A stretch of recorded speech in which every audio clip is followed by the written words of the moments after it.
ازنا بخاری صاحبہ، آپ جس طریقے سے اقتدار میں آئے آپ کو ہی قبول ہو، مگر بلاول بھٹو عوام کی طاقت سے اقتدار میں آئیں گے۔ آئین پاکستان ہر مسئلے کا حل فراہم کرتا ہے۔ کسی کو صوبہ بنانے کا شوق ہے تو آئینی طریقہ موجود ہے۔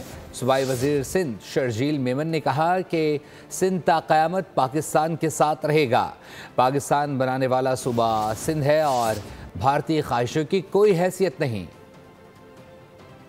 اس طریقے سے میں زیادہ نہیں تفصیلات میں جان جاتا، اس طرح کا جس طریقے سے آپ اقتدار میں وہ آپ کو قبول ہو۔ بلاول صاحب اس طریقے سے اقتدار میں کبھی نہیں آئیں گے انشاءاللہ تعالیٰ۔ وہ جب بھی آئیں گے، بلاول صاحب جب بھی آئیں گے انشاءاللہ تعالیٰ عوام کی سپورٹ پہ آئیں گے، عوام کے مینڈیٹ پہ آئیں گے، آپ لوگوں کی طرح نہیں آئیں گے۔ ہر چیز کا علاج موجود ہے۔ اگر کسی کو بھی صوبہ بنانے کا شوق ہے پورے پاکستان میں، اس کے لیے ایک پروسیجر دیا گیا ہے، اس پروسیجر کو اڈاپٹ کو اس لیے کرنا ہے تو کر لیں۔ اگر آپ سمجھتے ہیں اس پروسیجر کے تحت کوئی چیز آپ کی کوئی خواہش پوری ہو سکتی ہے تو آپ دیکھ لیجیے گا، لیکن میں بتا دوں کہ جو اس پروسیجر موجود ہے نا، اس پروسیجر میں کسی خواب و خیال میں بھی نہیں ہونا چاہیے کہ سندھ کو تقسیم کریں۔